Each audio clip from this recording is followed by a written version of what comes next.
Hello everyone, welcome back to my channel तितानी। आपण मानक आउ एक नए स्वागत कर। आज हम देखा आलमंडा गछ। ये छोट भेराइटी आलमंडा और बड़ अच्छी आम ये गचर केमती आज खरा दिन केयर नवा।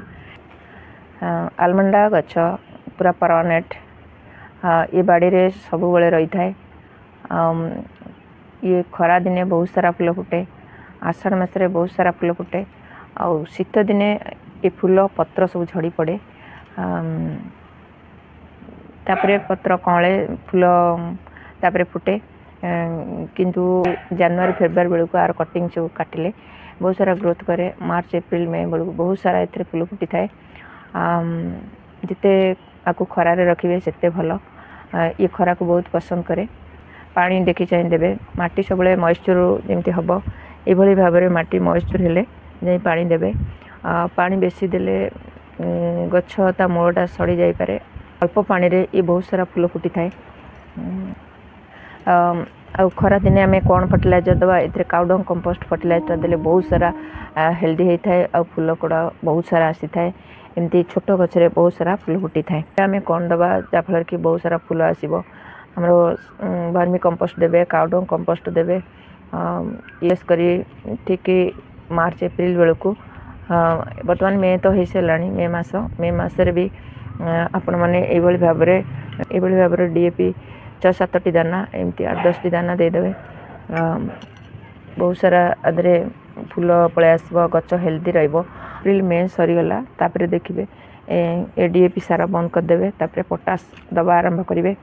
पोटासटा गछटा को पूरा हेल्दी करके रखी थाए। और पोक हुए कौन सी फंगस लगे गछ हरा भरा होता है और बहुत सुंदर लगुता है। जो डीएपी आम देले से डीएपी 15 दिन थे 4-6 दाना देवे माने पट हिसाब रे। ये पट तो निहाती 8-10 इंच पट्रे लगे। मुझे 6 इंच पट्रे लगे।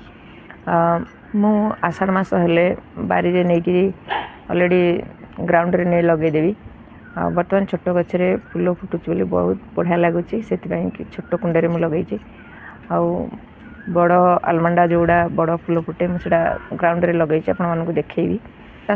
पोटास देले फूल बड़ साइज हम आउ कौन सी फंगस लगेनि कड़ फूल रे भर्ती हम आ फूल बहुत सारा फुट। काउडंग कंपोस्ट फर्टिलाइजर कर नीम पत्र पड़ी, आलोवेरा पड़ी, हल्दी पकई। ये सब को छोट जो ठाकुर घरे जो पूजा हुए फूल से फूल को मध्य पकई। ये बहुत सुंदर फर्टिलाइजर गोटे। आम ये फर्टिलाइजर को देवा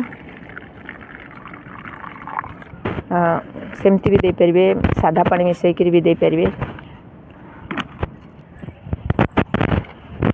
एमती सादा पानी मिसई देले गछटा भल होता है और हेल्दी होता है और ग्रोथ मध्य भल करें। येलो कलर बड़ बड़ हलदिया आलमंडा ये मोर देखु। ये मोर बैगन कलर थोपा बड़ बड़ आलमंडा देखु। ये भाव में मूलटा अच्छी। मु गछ जिते प्रकार काटुची से बड़ हो जाऊँगी।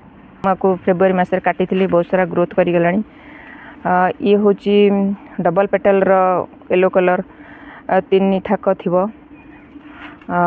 ये सबू देवाल साइड रे सबू लगे। लाइट कलर ये जिते प्रकार गोटे गोटे लगे देवाल करे सेते प्रकार गोटे गोटे कलर अच्छी आधे। किंतु ए फूल फुटिनी। गोटे गोटे गछ मु लगे ताकू फेब्रुआरी मासरे कटिंग करी।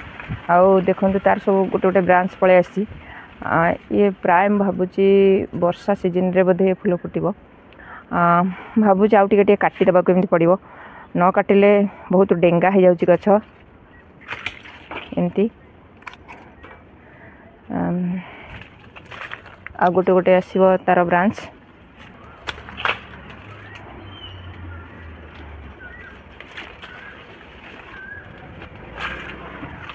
देखिले तो यही भाव में मोर सब आलमंडा अच्छे। आउ सेपटे गोटे बड़ गछ अच्छी देखु केते सारा बुदा भाया होती।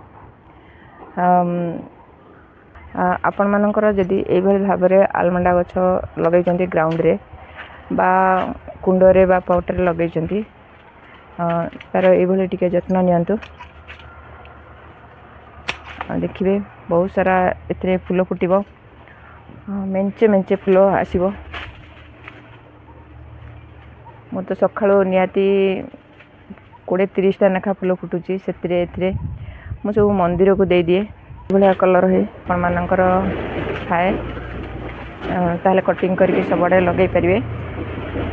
ये बहुत इजी गछ हो जाए ये जो बकटे डाल पड़े ये इजी ग्रो हो जाए आपण मैंने आनी लगातु। आ बहुत सुंदर ये फूल फुटे। मोर ये छोट भिडियोटा जदि आपण मानक भल लगी था लाइक कमेंट शेयर करेंगे। आ मो चैनल जदि आपण मैंने नुआ देखुंत गोटे सब्सक्राइब करेंगे। आज ये पुणी आसबि आ एक नुआ भिडियो नुआ टॉपिक सहित से पर्यंत गछ लगे था भल था। जय जगन्नाथ।